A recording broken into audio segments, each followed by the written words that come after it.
አለው ባክ ኧረ እንዳንቺ እንትን ይመስልሻል? እነቂኝ እንጂ አልሰጥሽ። ምን እያልክ ነው? ትንሹ ባክ ሰምተሃል?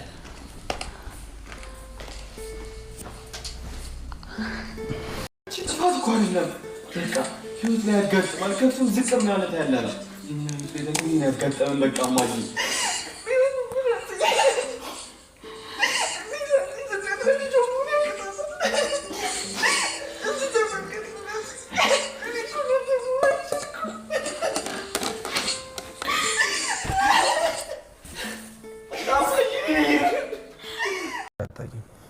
አሁን ደግሞ አንቺ ገንዘብን አስቀደምሽ። ይሄ ደግሞ የችግርሽን መጠን ያሳያል። ከምነግርህ በላይ ገንዘብ ያስፈልገኛል። በጣም ገንዘብ ያስፈልገኛል። አረ ችግር የለውም። አሁን የፈለግሽውን ያህል ገንዘብ ሰጥ ይችላል። ችግሬ ምንም ያህል ግዙፍ ቢሆን የማንንም እርዳታ ግን አልፈልግም። አንቺ እኮ በችግሬ ጊዜ ደርሰሽልኝ ብዙ ቀዳዳዎችን ሸፍነሽልኛል። እኔ ግን ማንም እንዲያግዘኝ አልፈልግም። እሺ ምንድን ነው የምትፈልጊው? አብሬ እሰራለሁ። በስራዬ ልክ ትከፍለኛለህ። እሺ በጣም ደስ ይለኛል። ነገር ግን ማወቅ ያለብህ ነገር አለ። ምንድን ነው? ምንም ያህል በችግር እየተሰቃየሁ ቢሆንም ሰውነቴን ግን አልጣልኩት። ምን እያልሽ ነው ወይዘሮ ሜላት? በስራዬ በኩል አሁንም ነፃ መሆንን እንፈልገዋለሁ። እሱን የሚጋፋሽ የለም ወይዘሮ ሜላት። ጥሩ፣ በሱ ከተስማማ መቼ እንደምጀምር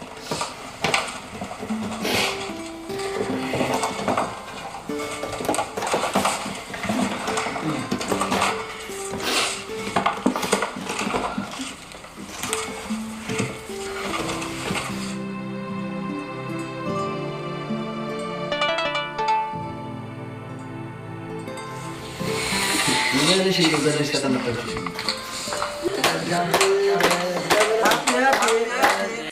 ቅጥ የላችሁም እንደ ቁመጣችሁ ማለት ነው። ዘረጦ ናችሁ። እግዚአብሔርን የምሬ ነው። የሆነ ቅጥ እንኳን የላችሁም። ስነ ስርዓት የሴት ልክ እንኳን አይደላችሁም።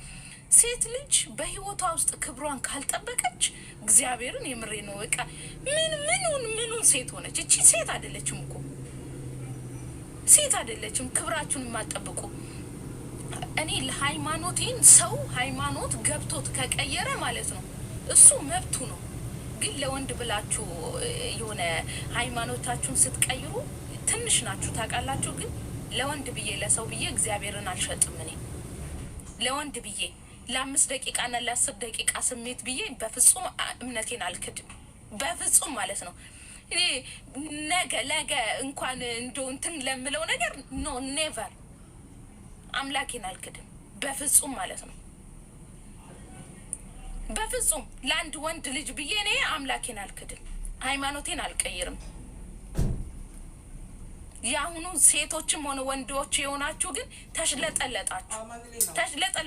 ለገንዘብ ብላችሁ ሃይማኖታችሁን ትቀይራላችሁ። ለወንድ ብላችሁ ሃይማኖታችሁን ትቀይራላችሁ። ገብቷችሁ ብትሄዱ በጣም ደስ ይለናል። ቤትም በኩል ሁኑ። ግን ትሽለጠለጣላችሁ። እዚህ የመጣችሁ ከእናንተ ምንም አንማርም። ካሜራ አደቅኑ፣ እዛው የያዙት። ገንዘብ ከፈለጋችሁ መዋጮ እናዋጣላችኋለን። መዋጮ ለምኑ። 10 ብር 2 ብር እንጣል እናደርግላችኋለን።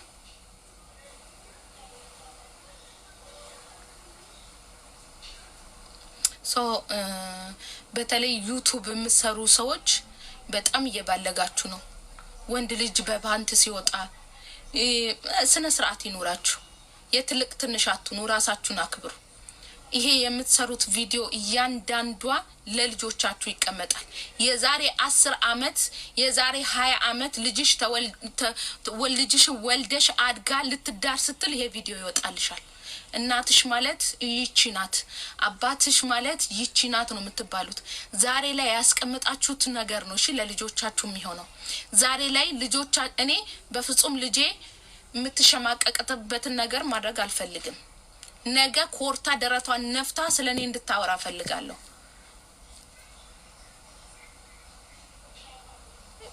አሁን ላይ ግን አታስቡም። የምትወልዱም አይመስላችሁም መሰለኝ። ምንም ቢሆን ትዘልያለሽ። የሆነ ሰዓት ላይ ይደክምሽና ማግባትሽ አይቀርም፣ መውለድሽ አይቀርም። ወደድሽም ጠላሽም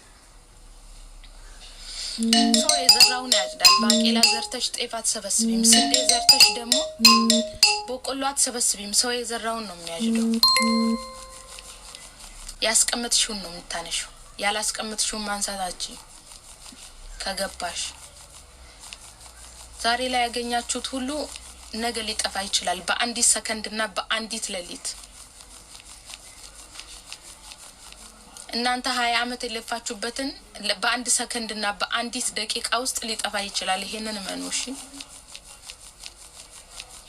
ወስማ ባሌ ብላ ያደረገችው ባሌ ብላ ተናደደው እኮ ፍቅሯንም አታለች፣ ጊዜዋን አታለች፣ ብራን አታለች፣ ነገራን አታለች። እንዲልሽ ለሰን እኔ ለባሌ በነገርሽ ላይ የጋብቻ ትምህርት ተማሩ ምለው ለዚህ ነው። የጋብቻ ትምህርት ስትማሪ ከተጋባሽ በኋላ ባልሽ በቃ ገንዘብሽ ገንዘቡ ነው። በገንዘብሽ ላይ 100 ብር ብቻ ነው አቅም ያለሽ። በነገርሽ ላይ እኔ አልገልግሽ በደሞዜ ላይ 100 ብር ብቻ ነው መብት ያለኝ። ደሞዙ ላይ 100 ብር ብቻ ነው መብት ያለው። ከዛ ውጪ የማረጋቸውን ነገሮች ሁሉ የመናገር ግዴታ አለብኝ። የመጠየቅ መብት አለው ገንዘቤ ላይ። ይሄን ታውቃላችሁ ግን ነው? ይሄን ሳታውቁ ነው ትዳር ውስጥ የምትገቡት ነው ወይስ እንደሌሎቹ አግብተሽ በአካውንቴ ለብቻ የኔን አስቀምጣለሁ እሱ ሳያውቅ ከዛ እሱም አንቺ ይሄ ትዳር አይደለም። ባይዘው ይሄ ቀልድ ነው። ይሄ ቀልድ ነው። ይሄ ትክክለኛ ትዳር አይደለም። ከተጋባሽበት ቀን ጀምሮ ከዛች ቀን ጀምሮ ያንቺ የሱ ነው የሱ ያንቺ ነው። እኔ ነው ማቀው እኔ ይሄንን ነው አምኜ ቢታመም ከጎንሎን ባጣ ከጎንሎን ባይወልድ ባይዘዋችን ላይ ከጎንሎን ቢያጣ ቢገረጣ። በነገራችን ላይ ባል ቢያጣ ቢገረጣ ከጎንሎን ማለት ምን ማለት ነው? እስቲ አስረጅኝ። እንደዛ ብዬ መጽሐፍ ቅዱስ ይዤ ማገባው ባሌ ቢያጣ ካለኝ ልሰጠው ነው። ቢገረጣ ካለኝ ላለብሰው ነው። ቢታረዝ ካለኝ ልሰጠው ነው። ባሌ እኮ ነው እንዴ። እኔ ይሄ ነው አያችሁ፣ አሳት በስሉ የትዳር ትርጉም ሳይገባችሁ ብሬን አልሰጥ ብርሽን አትሰጪም አይደል? ህይወትሽን ሰጥሽ። ይሄ ሰውዬ እኮ አምንሽ እኮ ነው ልብስሽን አውልቀሽ አብረሹ የምትተኙ right? ልብስሽን አውልቀሽ እናት አባትሽ ያላዩትን እሱ ከማንም ሰው ማየው በርሽን ዘግተሽ እርቃንሽን አውልቀሽ አብረሹ የምትተኙ ሰው አንድ ብር አልሰጠም እና አንድ አታገቡ። እንደዛ የምትሉ ሴቶች የጋብቻ ትምህርት ሳትማሩ እንዳታገቡ። በዛ ላይ ኢኮኖሚካሊ ህይወትሽን የሰጠሽ ዋና ነፍስሽን ህይወትሽን ከዚህ በላይ እስኪሞት ቢያጣ ቢገርጠኝ ነገር ቢሆን በህይወቱ ሁሌም አብሬው ነኝ ብለሽ ያገባሹ ባልሽ በጉንሽ በጎን ብር አስቀምጣለሁ ምናምን አይቻል። ይሄ ትዳር አይደለም። ይሄ ትዳር አይባልም። ባልሽ ላንቺ ቀኑም ያለሽን በሙሉ ኢንቨስት ያደርግልሻል። ከዛ ባልሽ ማስተዳደር እና በነገራችን ላይ እኔ አሁንም እንትን አለላችሁ በቅርብ ስለሆነ ያገባሁት አልመክርም ስለ ትዳር። የተማርኩትን ግን እየነገርኳችሁ ነው። የጋብቻ ትምህርት 3 ወር 6 ወር መማር አለባችሁ። 3 ወር 6 ወር። እኔ የባሌ ደሞዝ ላይ እኔ ዚሁኝ እሱ ኢትዮጵያ የሚሰራው ደሞዙ ላይ እጠይቃለሁ። ደሞዝ ሲወጣ ምን አረክ ብዬ እጠይቀዋለሁ። አማ እንዳትጠይቂ ማለት አይችልም። ይሄን ነው የተማርኩት የጋብቻ ትምህርት ላይ። የጋብቻ ትምህርት ላይ እኔ ደሞዝ ላይ 100 ብር ብቻ ነው ስልጣን ያለኝ።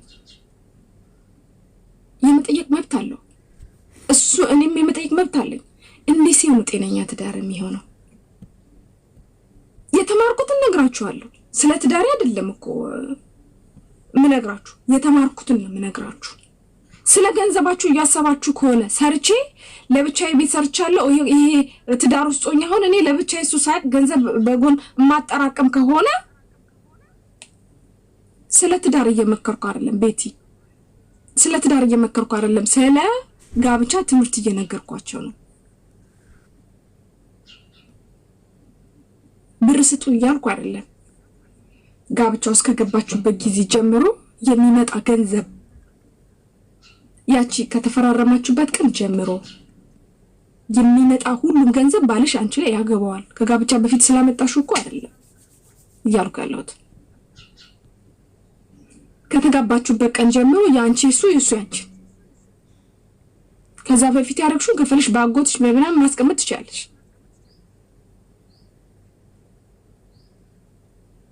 ግን ከተጋባችሁበት ቀን ጀምሮ ያለው ያንቺ እሱ ነው። አንደርስታንድ አደረጋችሁ? ከተጋባቻችሁ ከተፈራረማችሁበት ቀን ጀምሮ ያለችው ያንቺ እሱ ነው። ከዛ በኋላ የሰራበትን ደሞዝ የመጠየቅ መብት አለው። የሰራበትን የመጠየቅ መብት አለኝ። ይሄ ክርስቲያናዊ አስተምሮ ነው። ማታውቁ ካላችሁ እኔ እንደውም ትንሿ ለምን ግን አንዳንድ ጊዜ የጋብቻ ትምህርት ቲክቶክ ላይ ስልጠና አትሰጡም? ከነጽጽር አላገባንም እኛ ራሳችን ኖ መምህራኖችን እውነት እኔ ይሄን ሐሳቤ ወይ ቪዲዮ ሰራለሁ ነገር ጥሪ ያቀርባለሁ። መምህራኖች እየገቡ የጋብቻ ትምህርት ለህዝቡ ከንጽጽር ይልቅ በተለይ በዚህ ሰዓት አረብ ሀገር ላሉ ሴቶች በተለይ ደግሞ ራሴን ችያለሁ ብላ ለምታስብ ሴት ኦር ነገ ላገባ ነው ብላ ለምታስብ ሴት የጋብቻ ትምህርት ያስፈልጋቸዋል። ብዙዎቹ ትንሿ ከንጽጽሩ ይልቅ አባቶች ጊዜ ሰጥተው በስነ ስርዓት የጋብቻ ትምህርት ያስተምሩ።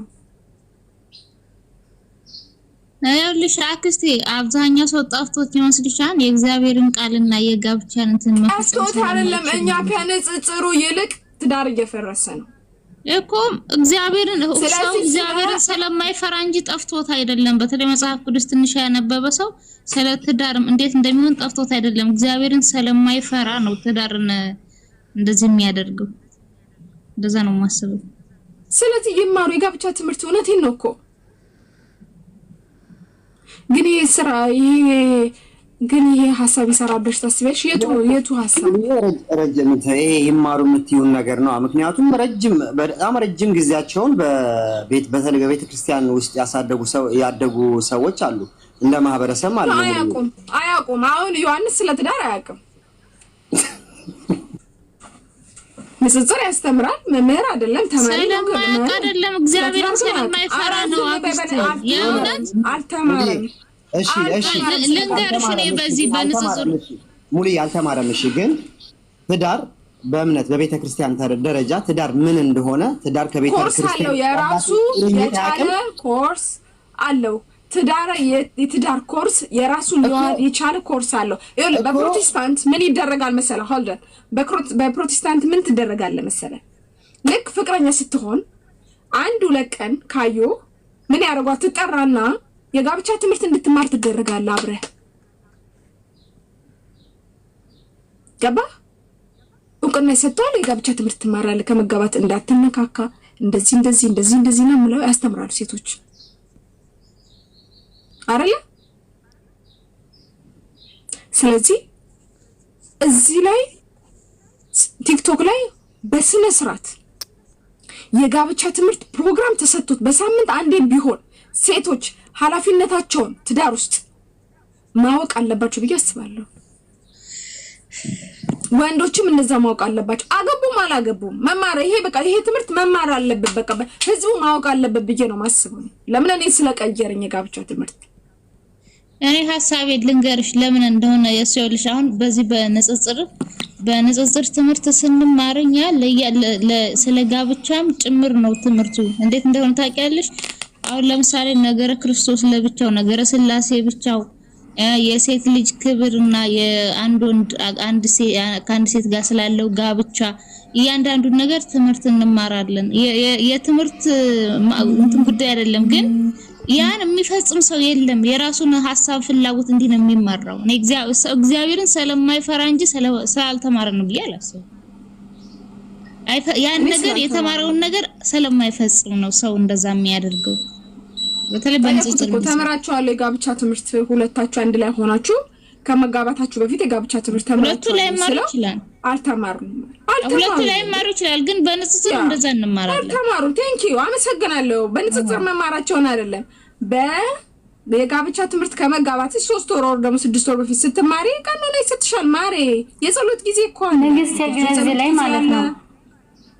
ንግስት እዚህ ላይ እንዲጨመሪበት ኦኬ እንድትሄጂበት አብረሽ ለምሳሌ አንድ ሰው አሁን አንቺ የጋብቻ ትምህርትን ተማራችሁ ምናምን አይደል ከዛ ጋብቻሽ የሚሆነው በቤተ ክርስቲያን አይደለ አንድ ሰው በተለይ ንጽጽር እንሰራለን የሚል ሰው ጋብቻውን ዓለማዊ የሚያደርግ ሰው እኔ ጤነኛ አይደለም ይቅርታ አድርግልኝ መጥቶ እንዲያስተምረኝም አልፈልግም ከይቅርታ ጋር ማለት ነው ምክንያቱም ሕግ እግዚአብሔርን እየፈጸመ አይደለም ለእግዚአብሔር ታዛዥ ሳይሆን መጥቶ እኔ እንዲያስተምረኝ አልፈልግም ሁለተኛ ደግሞ የጋብቻ ትምህርትን የተማረ ሰው ተምሮ ኮርስ ወስዶ የሚወስድ ሰው ጋብቻውን የሚፈጽመው ባለማዊ ነው ኦር ደግሞ በቤተ ክርስቲያን ነው ንግስት ጥያቄው ላንቺ ነው አመሰግናለሁ እኛ የጋብቻ ትምህርት ስንማር ሚውት አርጎ እኛ የጋብቻ ትምህርት ሲወድ ስትማሪ ከባልሽ ጋር የንስሐ አባታችሁ ነው ሊያስተምራችሁ ኦር ደግሞ የጋብቻ ትምህርት ኮርስ የሚሰጥ ሰው ነው ሊያስተምራችሁ የሚችለው በነፃ ነው ያ ትምህርት ከመጀመሪያ ጀምሮ የምትጠየቁ ጥያቄ አለ ፈርስት ትጠየቃላችሁ ጥያቄዎች እጮኛ መሆናችሁን ትናገራላችሁ ከመቼ ጀምሮ እጮኛ እንደነበራችሁ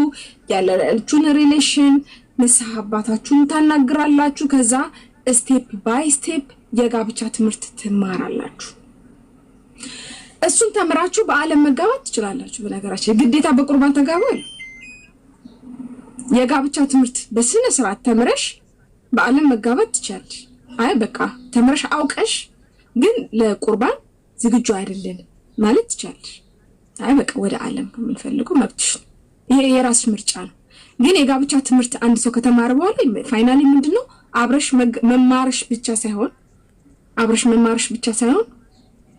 አብረሽ ንስሐ ትገቢያለሽ ኦኬ አብራችሁ የሚሰጣችሁ ቤተክርስቲያን የራሷ ቀኖና ዶግማ አላት በዛ መንገድ በስነ ስርዓት ስቴፕ ባይ ስቴፕ ዝም ብለሽ አትቆርቢም 18 ሰዓት ምጾም አለ